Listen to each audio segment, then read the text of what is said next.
Bismillahirrahmanirrahim. Assalamualaikum warahmatullahi wabarakatuh. Halo teman-teman, apa kabar? Semoga teman-teman dalam keadaan sehat dan tetap dalam lindungan Allah Subhanahu wa Ta'ala. Amin. Baik, kami dari kelompok 5 akan memaparkan materi mengenai 2 macam penalaran. Sebelumnya, perkenalkan, saya Devi Septianing Tias, NPM 1801010091. Yang kedua ada Rida Dwi Valentina, NPM 1801010093. Yang ketiga ada Lana Rohmatika, NPM 1801010109. Yang terakhir ada Cinda Niyamita Harum, NPM 1801010117. Baik, kita mulai dari pembahasan yang pertama, yakni argumen dalam fitur umum. Nah, apa itu argumen? Argumen adalah alasan yang digunakan untuk memperkuat atau menolak suatu pendapat atau gagasan. Nah, argumen dapat digunakan untuk mengulang. Argumen juga digunakan untuk mendukung atau membuktikan klaim. Seperti contohnya, Tuhan ada. Nah, contoh ini merupakan bukan argumen. Karena apa? Karena itu hanya sebuah pernyataan. Yang kedua, Tuhan itu ada, dan jika Anda tidak mempercayainya, Anda akan masuk neraka. Ini juga bukan argumen. Karena apa? Karena itu hanya mencoba menakut-nakuti kita agar percaya bahwa Tuhan itu ada. Untuk contoh yang ketiga, Tuhan ada karena sesuatu harus menyebabkan alam semesta. Nah, ini yang disebut sebagai argumen. Karena apa? Karena di dalam argumen harus memuat dua bagian. Yang pertama premis. Premis adalah apa yang dianggap benar sebagai landasan kesimpulan nantinya. Nah, pada contoh yang ketiga, premisnya adalah sesuatu harus menyebabkan alam semesta. Dan yang harus ada dalam argumen itu harus ada kesimpulan. Pada contoh yang ketiga, kesimpulannya adalah Tuhan itu ada.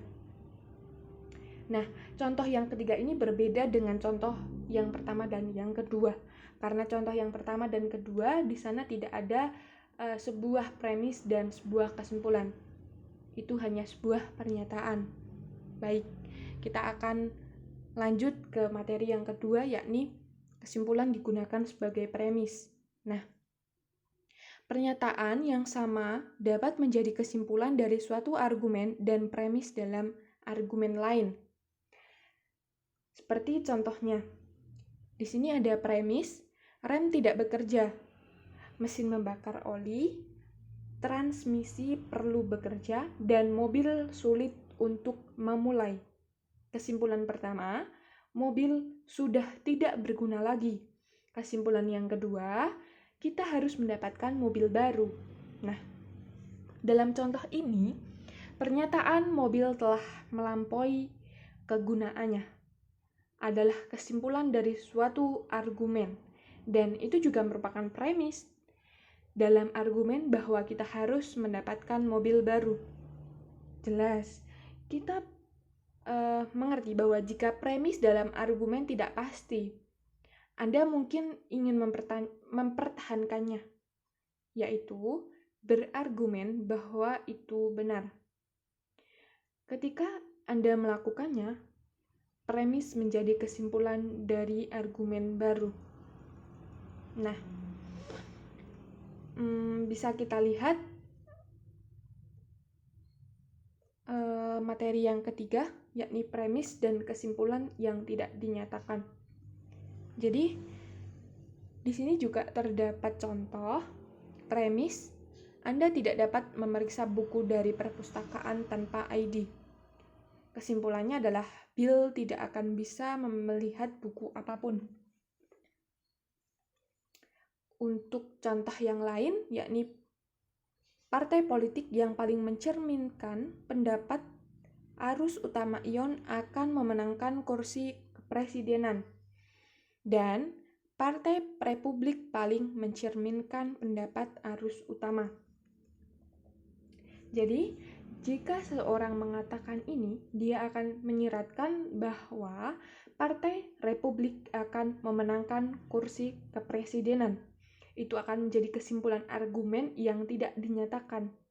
Nah, premis yang tidak disebutkan adalah umum dan dalam kehidupan nyata. Karena kadang-kadang mereka tampak terlalu jelas untuk perlu disebutkan.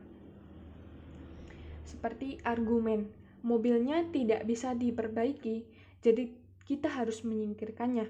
Sebenarnya memiliki premis yang tidak disebutkan, yang menyatakan bahwa kita harus menyingkirkan mobil apapun yang tidak dapat diperbaiki. Tetapi ini mungkin tampak sangat jelas bagi kita bahwa kami tidak perlu repot-repot menyatakannya. Nah, kesimpulan yang tidak dinyatakan juga tidak jarang, meskipun kurang familiar atau kurang ada daripada premis yang tidak disebutkan. Sekian paparan dari saya, selanjutnya akan dijelaskan oleh teman saya, Rida Dwi Valentina. Terima kasih. Baik, sebelumnya perkenalkan, nama saya Rida Dwi Valentina, NPM 1801010093. Di sini saya akan melanjutkan pemaparan dari rekan saya sebelumnya. Baik, yang selanjutnya adalah dua jenis argumen. Kita akan membedah apa saja sih dua jenis argumen ini. Baik, yang pertama ada argumen deduktif. Nah, argumen deduktif ini adalah suatu penalaran dari abstrak. Abstrak di sini adalah suatu gambaran-gambaran umum atau premis umum yang dapat dilihat, kemudian ke prinsip umum atau pedoman yang dijadikan kebenaran atau fakta-fakta yang ada di dalam suatu premis atau pernyataan, kemudian ke hipotesis spesifik atau fakta-fakta yang sudah kita jadikan jawaban sementara untuk kesimpulannya atau kesimpulan dari fakta-fakta yang dapat kita lihat.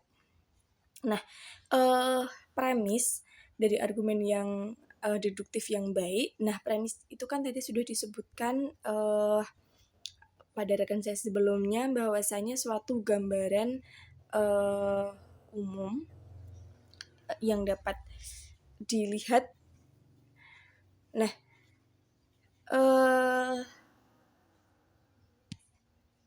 premis dari argumen deduktif yang baik ini, jika benar, membuktikan atau menunjukkan ini adalah hal yang sama pada suatu kesimpulannya.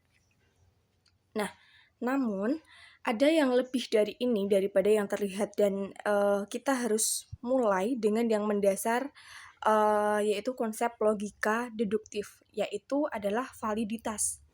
Nah, suatu argumen dikatakan valid jika tidak kemungkinan premis ini benar dan kesimpulannya salah. Nah, jika teman-teman masih bingung, kita langsung merujuk ke contohnya saja.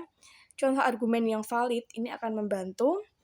Nah, kita lihat dari premisnya sendiri, yaitu dikatakan bahwa Jimmy Carter adalah presiden sebelum Bill Clinton dan George W. Bush menjadi presiden ini segera setelah Bill Clinton.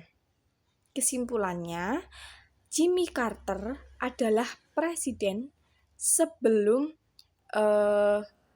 George W. Bush. Nah, jika dilihat bahwasanya premis ini benar dan kesimpulannya ini menjadi palsu, jadi argumennya ini valid. Nah, bisa dilihat nih, Jimmy Carter ini kan menjadi presiden sebelum George W. Bush. Padahal di sini disebutkan bahwa George W. Bush ini kan akan menjadi presiden segera, tetapi belum terlaksana atau belum nyata. Seperti itu, baru akan menjadi presiden. Nah, mungkin hal ini memperhatikan bahwa premis tersebut itu mengandung suatu kesalahan. Nah, Jimmy Carter ini tidak langsung menjadi presiden sebelum Bill Clinton. George W. Bush ini segera akan menjadi presiden sebelum Bill Clinton. Namun demikian, bahkan meskipun premis argumen di atas ini tidak benar, argumennya tetap valid karena tidak mungkin premis dan kesimpulannya benar salah. Nah, cara lain untuk mengatakan ini, jika premis yang benar, kesimpulannya bisa tidak salah. Dan itulah yang dimaksud dengan suatu valid. Kata-kata yang disebut valid. Nah, sekarang ketika premis dan argumen yang valid adalah benar. Ada kata untuk itu. Dalam hal ini, argumen dikatakan bisa masuk akal. Nah, berikut contohnya, kita lihat pada premisnya. Bill Clinton ini lebih tinggi dari George W. Bush dan Jimmy Carter lebih pendek dari George W. Bush. Kesimpulannya, oleh karena itu, Bill Clinton lebih tinggi dari Jimmy Carter. Argumen itu masuk akal karena hal itu valid dan premisnya benar. Nah, jika kita lihat, kalau tinggi badan itu bisa diukur, bisa dilihat, dan memang fakta sudah membuktikan bisa diukur, dan ini tuh fakta yang ada sudah terjadi dan juga dikatakan ini tuh valid. Nah, maka kesimpulan dari premis ini itu adalah benar, masuk akal gitu, dan premisnya juga benar. Nah, jika dilihat, jika suatu argumen ini masuk akal, maka kesimpulannya itu telah terbukti. Seperti itu. Lanjut, kemudian yang kedua ada argumen induktif.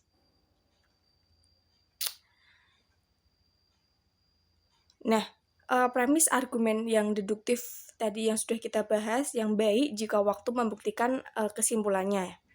Nah, ini membawa kita ke jenis argumen yang kedua, yaitu argumen induktif. Premis argumen induktif ini tidak membuktikan suatu kesimpulannya. Mereka mendukung suatu pernyataan atau proses pelengkap yang ada. Nah, premis pemikiran induktif ini melibatkan suatu proses-proses pelengkap fakta-fakta yang ada, kejadian-kejadian yang ada, dan gambaran-gambaran yang ada dalam mengamati sejumlah peristiwa-peristiwa atau argumen. Baik, argumen induktif lebih kuat atau lebih lemah ini tergantung pada bagaimana banyak dukungan yang disediakan suatu premis untuk kesimpulannya, yaitu tergantung berapa besar sih argumen atau premis-premis untuk membuat kesimpulannya, berapa banyak fakta-fakta yang dapat dihasilkan suatu argumen ini valid atau tidak yang mampu mendukung kesimpulan. Jadi dapat dikatakan bahwa jika dukungan-dukungan pada argumen ini itu banyak, ini akan menggiring atau mengandung banyak kesimpulan yang lebih valid.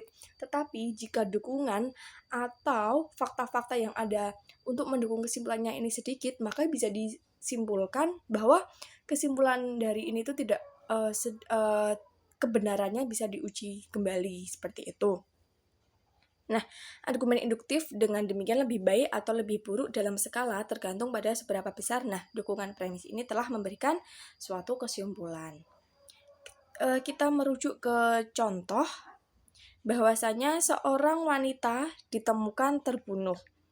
Suami adalah diketahui telah mengancamnya berulang kali. Fakta itu tentu tidak membuktikan bahwa suami wanita itu membunuhnya. Dengan sendirinya, faktanya bahkan hampir tidak mendukung part kesimpulan ini, tapi itu sedikit mendukungnya. Ini membuktikan atau meningkatkan kemungkinan sedikit bahwa suami adalah pembunuhnya.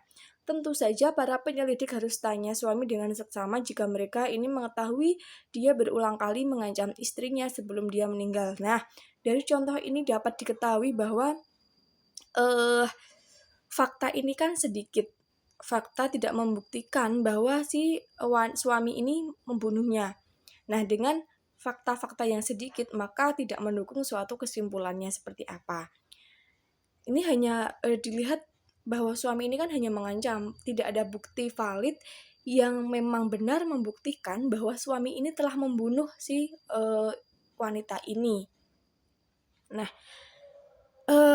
jika teman-teman berpikir bahwa dukungan adalah masalah derajat dan itu dapat bervariasi dari hanya sedikit menjadi banyak. Nah, kalian benar jika katakanlah di sini itu disebutkan bahwa suatu sidik jari ditemukan pada senjata pembunuh. Nah, ini adalah fakta yang bisa membuktikan atau memberikan dukungan lebih baik atau lebih besar untuk kesimpulan. Tetapi di sini kan tidak disebutkan, menjadi dukungan ini sedikit seperti itu. Nah, contoh lain atau yang bisa dilihat lagi, kucing pertama berwarna putih, kucing kedua berwarna putih, ketiga keempat ini berwarna putih. Jadi kan kesimpulannya semua kucing berwarna putih. Argumen induktif ini didasarkan pada lebih dari pengamatan bukti yang mendukung. Nah, di sini sudah ada pengamatan, sudah ada fakta yang membuktikan, bisa dilihat bahwa semua kucing ini berwarna putih. Ini benar adanya, bisa dilihat ya. Jadi, kesimpulan yang diperoleh dalam argumen induktif ini adalah kebenaran yang mungkin. Kesimpulannya tergantung pada bukti-bukti yang ada, seperti itu. Untuk lebih mudahnya teman-teman memahami pada argumen induktif ini. Hasilnya akan benar jika bukti-buktinya ini atau dukungannya benar dan berlaku sebaliknya.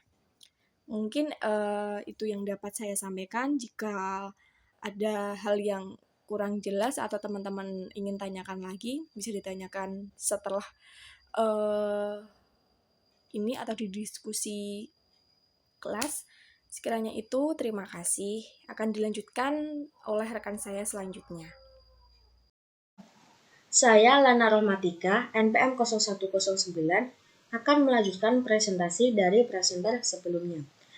Yang selanjutnya yaitu melampaui keraguan yang wajar. Dalam hukum umum, standar pembuktian tertinggi adalah pembuktian di luar kewajaran atau ragu-ragu. Bukti tanpa keraguan sebenarnya adalah standar yang agak lebih rendah daripada bukti deduktif, yang dapat diungkapkan dengan frasa di luar kemungkinan keraguan. Argumen-argumen yang sehat yaitu di mana yang pertama, semua premis adalah benar, dan yang kedua yaitu tidak mungkin premis dan kesimpulannya benar. Jadi, dalam kehidupan nyata, ketika orang mengatakan sesuatu telah terbukti, mereka mungkin berbicara secara informal. Mereka mungkin tidak bermaksud bahwa ada sesuatu yang kesimpulan dari argumen yang kuat. Namun, ketika si penulis mengatakan bahwa sesuatu telah terbukti, itulah yang dimaksud. Contohnya yaitu seperti merokok menyebabkan kanker paru-paru. Nah, di dalam rokok itu sudah terbukti bahwa ada kandungan yang dapat menyebabkan kanker paru-paru. Yang selanjutnya yaitu pengurangan induksi dan premi yang tidak tertulis. Tidak sulit untuk mengubah argumen induktif dengan premis yang tidak disebutkan menjadi argumen yang valid secara deduktif. Dengan menyediakan premis universal, pernyataan bahwa sesuatu berlaku tanpa pengecualian atau benar di mana-mana atau dalam semua kasus. Pemikirannya dijabarkan mungkin seperti yang pertama, premis yang dinyatakan, yang kedua, premis yang tidak disebutkan, dan yang ketiga, kesimpulan. Intinya adalah argumen kehidupan nyata seringkali meninggalkan premis yang tidak disebutkan. Salah satu premis yang tidak dinyatakan seperti itu mungkin membuat argumen menjadi induktif atau kekuatan lain membuatnya deduktif. Biasanya konteks membuat cukup jelas apa itu disengaja.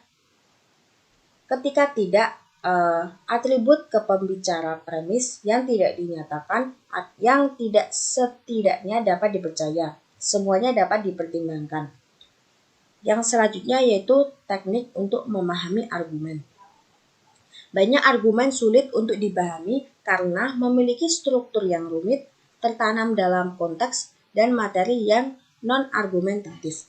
Dalam memahami argumen apapun, tugas pertama adalah menemukan kesimpulan, poin utama atau tesis dari bagian itu. Langkah selanjutnya adalah menemukan yang telah ditawarkan untuk kesimpulan, yaitu untuk menemukan premis. Yang selanjutnya yaitu mencari alasan, jika ada yang diberikan untuk premis-premis ini. Untuk melanjutkan langkah-langkah tersebut, harus menemukan premis dan kesimpulan ketika mereka terjadi dalam bagian-bagian lisan dan tertulis dan untuk memahami keterkaitan antara struktur argumen. Baik, saya lanjutkan. Nama saya Cindania Mita Harum, NPM 1801010117. Yang selanjutnya yaitu membedakan argumen dari window dressing. Tidak selalu mudah untuk mengisolasi argumen dalam pidato atau tulisan. Seringkali pembicara dan penulis berpikir bahwa karena poin utama mereka lebih atau kurang jelas bagi mereka, mereka akan sama-sama jelas bagi pendengar dan pembaca, tetapi tidak selalu bekerja seperti itu. Jika mengalami kesulitan mengidentifikasi kesimpulan dalam apa yang Anda dengar atau baca, bisa jadi bagian itu bukan argumen sama sekali. Pastikan bagian dalam pertanyaan bukanlah laporan, deskripsi, penjelasan, atau sesuatu yang lain sama sekali ketimbang argumen. Kuncinya di sini adalah menentukan apakah pembicara atau penulis menawarkan alasannya yang dimaksud untuk mendukung atau menunjukkan satu atau lebih klaim. Yang selanjutnya yaitu mengevaluasi argumen. Berpikir kritis menuntut kita untuk mengevaluasi argumen, dan mengevaluasi argumen menentukan dua bagian. Yang pertama yaitu adalah bagian logika. Apakah argumennya juga menunjukkan atau mendukung kesimpulannya? Apakah argumen ini bersifat deduktif, valid secara induktif, relatif, kuat? Sekarang apa pertanyaan-pertanyaan ini berarti secara teoritis? Selama ada buku, akan melihat apa yang mereka terlibatkan dan diketahui nyata atau tidaknya. Yang selanjutnya yaitu kebenaran. Apakah tempat itu sebenarnya benar? Yang seperti dijelaskan, yang terbaik adalah curiga terhadap premis bahwa bertentangan dengan informasi latar belakang atau klaim kredibel lainnya, serta premis yang berasal dari sumber yang tidak memiliki kredibilitas. Yang selanjutnya yaitu gagasan utama bab ini adalah argumen terdiri dari premis atau tempat dan kesimpulan.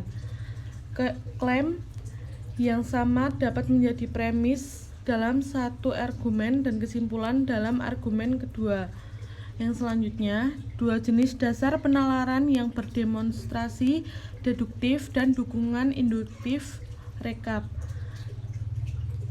Yang selanjutnya, sebuah argumen deduktif digunakan untuk menunjukkan atau membuktikan kesimpulan yang dilakukan jika itu suara. Selanjutnya, argumen adalah suara jika berlaku dan premis atau tempat itu adalah benar. Yang selanjutnya, argumen ini berlaku jika tidak mungkin untuk premis atau tempat menjadi benar dan kesimpulannya salah.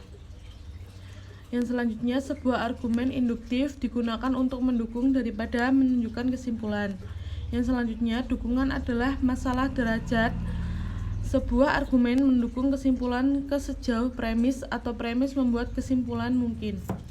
Yang selanjutnya, argumen yang menawarkan lebih banyak dukungan untuk kesimpulan dikatakan strong, lebih dari satu yang menawarkan lebih sedikit dukungan. Yang terakhir dikatakan lebih lemah dari mantan. Yang selanjutnya, beberapa instruktur menggunakan kata kuat dalam arti absolut untuk menunjukkan argumen induktif yang premis atau membuat kesimpulan mungkin. Yang selanjutnya, argumen induktif dan deduktif. Argumen dapat tertulis di tempat. Yang selanjutnya, apakah argumen adalah deduktif atau induktif? Mungkin tergantung pada apa yang premis yang disebutkan atau dikatakan. Yang terakhir yaitu jika memiliki kesulitan melacak bagian dari argumen yang muncul dalam bagian tertulis, coba membuat diagram pada bagian tersebut. Sekian presentasi dari kelompok kami. Jika ada salahnya mohon maaf. Terima kasih. Wassalamualaikum warahmatullahi wabarakatuh.